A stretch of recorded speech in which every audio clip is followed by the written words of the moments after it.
So let me bring into the conversation now a former presidential candidate of the SDP in the 2023 election. Prince Adebayo is live with us virtually. And let's get to take a look at what President Bola Tinubu said in Brazil.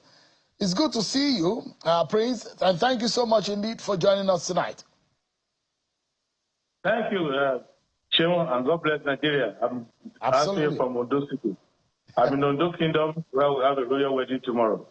So Fantastic. all of us princes were home, but I still have to answer the call of the nation. It looks like you are sitting on a throne. I know you are prince, but I'm not sure you are you are king yet. But jokes apart. No, this is the remnant of what the king is not using today. All right. Seriously speaking, this is what President Bola Tinubu said, and he played that to Nigerians to listen, and they heard. He said that, yes, the reforms are tough, like bitter medicine, but once the fever is gone, you know the cure was worth it. What do you make of that statement from President Bola Tinubu?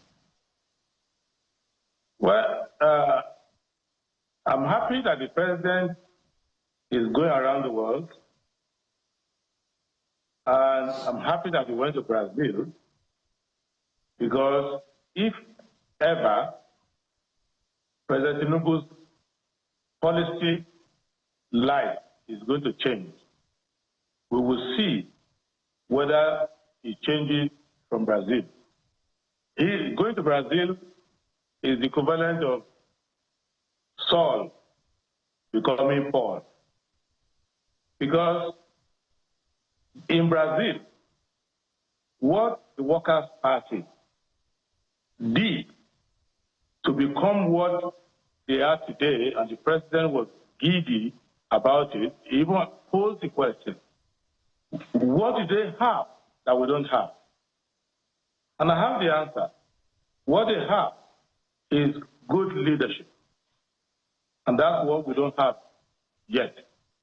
What they have is a poverty reduction manifesto and set of programs and policies. If you look at Bolsa Familia,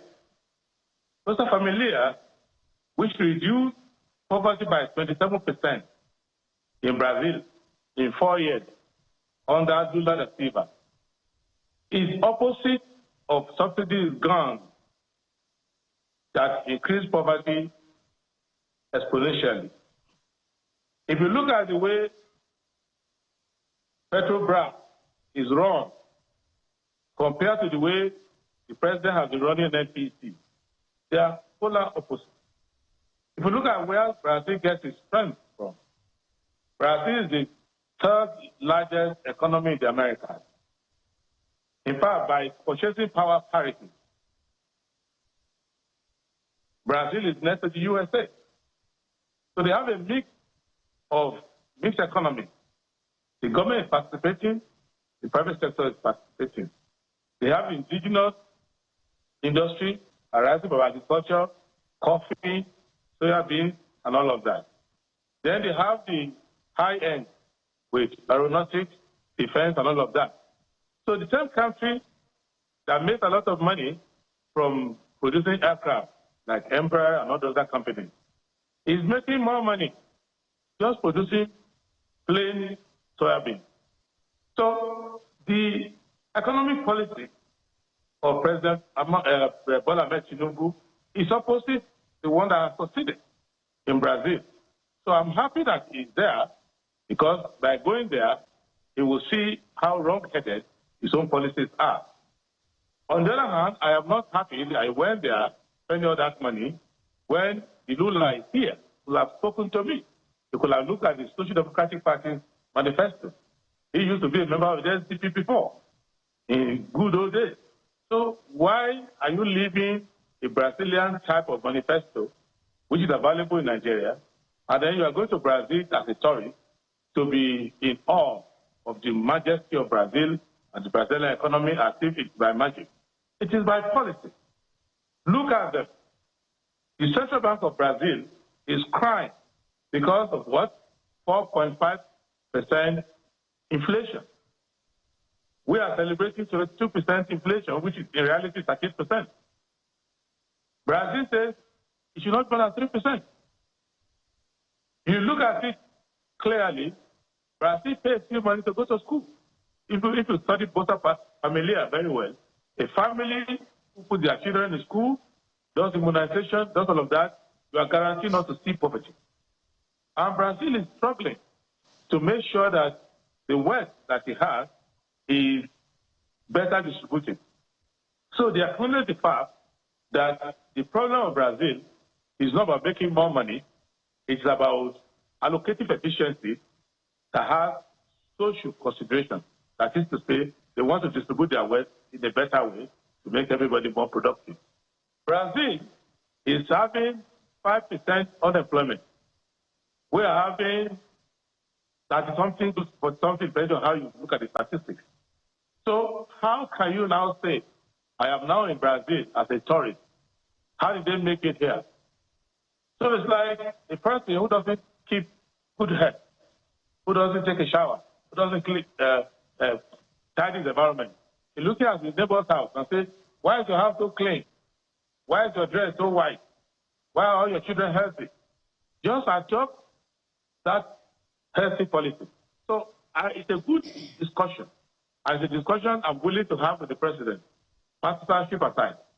You can stay in his government and stay where I am in SDP. Then we can have this conversation as to how did Brazil manage it? Because everything that happened to Brazil happened to us. So, Prince, sorry, let me cut in quickly, Prince. And I'd like to know, because the president has been heard said a few things.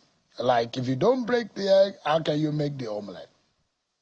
He said today, yes, and that's a realization that there are pains that people are experiencing. Yes, the reforms are tough, like bitter medicine. So it means that it's not only bitter, but there is a cure because it calls it a medicine. But once the fever is gone, you know the cure was worth it. That means the bitter pill that you experience in your mouth, after some time, when the medicine starts working, you will experience some health. Now, the question I'd like to ask you, in the last 2 years or more of this government in power, the establishment of top policies that have been made, we have seen, but is the medicine working? Or the medicine doesn't look like the one that, or we are taking malaria medication for typhoid or for cancer, or what exactly do you think is going on? Are the realities and the promises or the hopes that are being preached, are they in tandem? Okay, let me tell you, there's a doctor, Tinubu, who has an APC hospital, and he says he treats malaria patients. So he makes sure the fever is gone. So what does he do? If you take a patient there, he gives the patient rat poison. So the patient will die, and the fever will die with the patient. That's one way he kills his own patient. So if he has 20 patients, and 50 of them die, he says, I have only 5 fever patients left. That is not the best way to cure patients. It is not every medicine that is going to cure a fever. That's number one. Number two, he went to the wrong country. He should have gone to Argentina because his own policy is closer to the one done in Argentina, not the one being done in Brazil. Thirdly, the problem is not breaking the egg. You can ask women who make omelette. The easiest part is breaking the egg. You break the egg and all the yolk and the white of the egg split to the ground.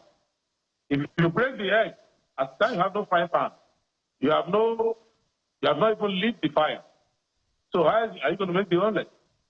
So the problem is that half of our eggs are broken and nobody has had breakfast. You keep breaking the egg, you don't see the omelette. We know. I mean, what for me, right? So you, Prince, you are saying that this government is not doing the right thing. Possibly, maybe they put in place the right policies, but they are not implementing it the right way. If I understand you clearly, but I'm sort of tired of hearing the problems alone. I'm one of the Nigerian who wants to hear the solution. Let's assume that this government, from your own standpoint, and because you're an opposition person, it might be assumed that you are opposing this government or criticizing them just because for the opposition, for the sake of it. But let's look at it. If you were in President Bola Tinubu's shoe and you have made the same policy or you have made the same decision, how do you correct it? Because you are saying that this government is going in the wrong path. But how do we go back into the right path? Okay. I am not just saying that President Tinubu's government is not doing the right thing. There are some governments that don't do the right thing. Well, I'm saying that they are not only just not doing the right thing, they are actively doing the bad thing. And the reason why I'm able to say that is that the president may disagree with the policy of the SDP. We raised the stairway to poverty and insecurity. And we said you have to make social investment. And we gave that you can grow your GDP by making social investment. He is trying to grow his own GDP by making social divestment and hoping that Brazilians, because I had him calling Petrobras to come here, he's hoping that Brazilians, other people who have made social investments at home and have reaped the benefits of that social investment are going to bring their own money to come and make foreign investment here. The policy is wrong. The third reason why I think the policy is wrong is that after criticizing the SDP or ignoring the SDP manifesto here, he's praising Brazil. So Brazil is the benchmark for today's discussion. I agree with the Channel TV. You can organize a session where you bring Wale Edo, you bring all the economic team of APC, and you bring me and you bring SDP. We can have a debate for 2 hours in your session. If they can pay half, we can pay half. And let us put these policies and explain them to the Nigerian people. They are getting their own policies wrong in 5 ways. 1, they are behaving as if poverty can increase and economic growth can also increase at the same time. It can't happen. The journey of poverty must be inversely correlated to the journey of economic growth. So if you grow your economy, poverty must reduce. How do you reduce poverty? 3 ways to reduce poverty. 1, you do immediate employment for people. You have to configure most of your economic policies to include employment. 2nd, do social investment, housing, healthcare, education, infrastructure, basic infrastructure for people. That's why I said if you go and study Bolsa Familia, that is the program that saved Brazil. Now, thirdly, you must have systems in place for macroeconomic management, and you cannot cheat in that kind of examination. You must immediately tell the governor of central bank, gentlemen, meet with Minister of Finance, by the middle of my term, I want inflation to be single digit. If you can't do it, leave my job, let me find somebody else. Because you have to make inflation to be single digit. You have to reduce unemployment to single digit. You must look at those 2 things, and you must increase productivity. So agricultural productivity is coming down, unemployment is rising, inflation is rising, and poverty is blooming. And then you go to Brazil and say, God loves Brazil more than us, what? Or you're asking the question, what do they have that we don't have? They have common sense. They have good leadership. They understand economics, and they don't want to cheat the economy. They want to study macroeconomic indicators and make sure that the policies are able to move the needle. So it's like you buying fuel into your car. You watch the gauge. If you are buying fuel inside your car and the gauge is still empty, you ask, is the gauge faulty or are they cheating you? Now you cannot say, I spent 200,000 to fill the tank of a Land Cruiser and the gauge is still empty or less than 1/4. You say, what happened? So they are spending money They are raising nominal increase in money. They are pumping money into the subnational, into the state government and all of that. They are spending some of the money on certain principles, and they are happy that the economy is expanding, is spending. Prince, but they're not looking at the deliverables and the outcomes. That is what they are doing wrong. I will have more time. I will break it down to them, sector by sector, aspect by aspect, quarter by quarter, and I will take their medium-term expenditure framework, and I will do the analytics of it. They will see the position. Prince, they will realize Prince that Adebayo, just give me a moment, please. They are journey away.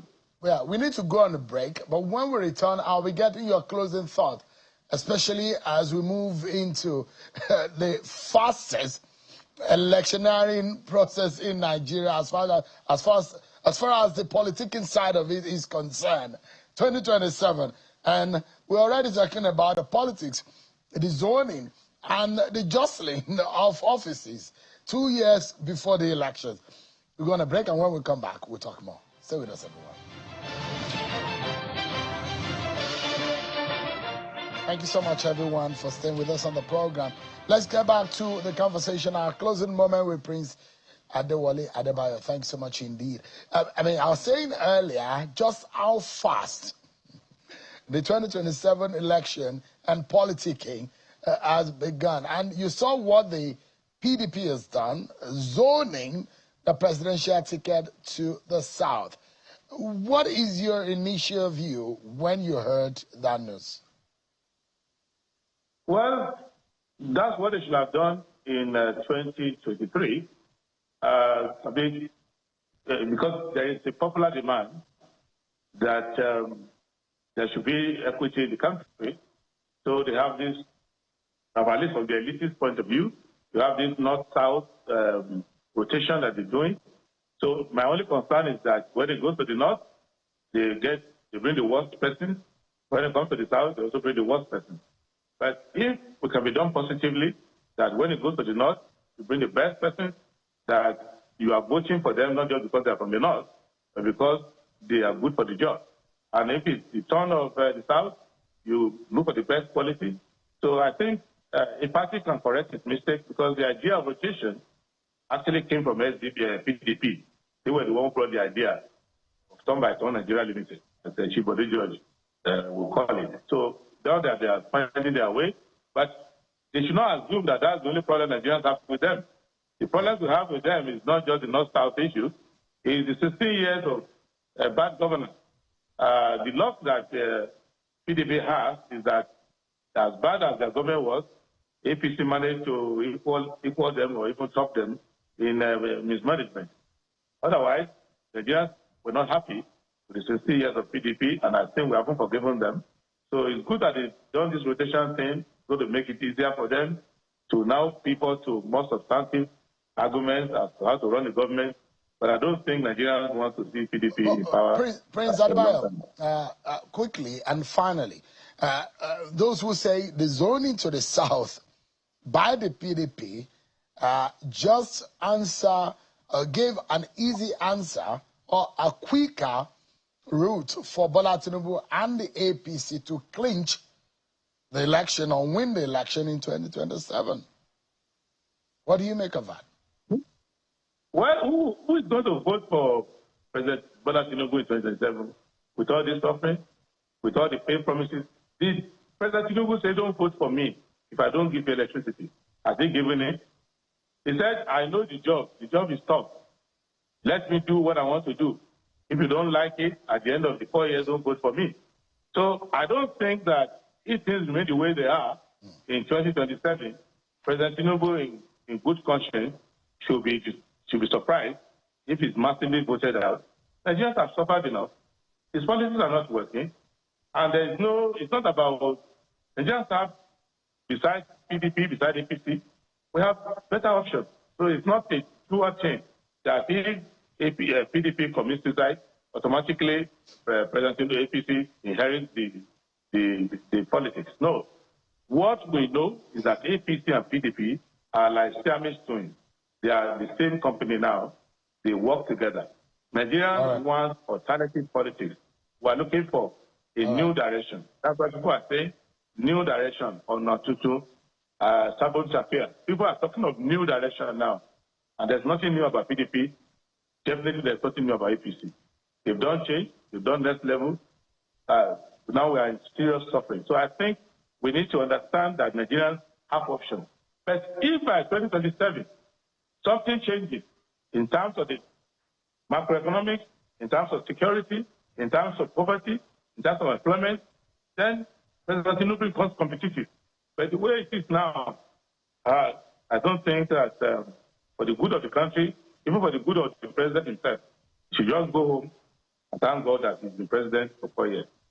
Prince Adebayo, 2023's SDP presidential candidate. Thank you so much indeed for your time. And let me allow you to rest easy on your throne there in Ondo town. Thank you so much indeed for coming on the program. Thank you very much, sir. God bless Nigeria. I appreciate it.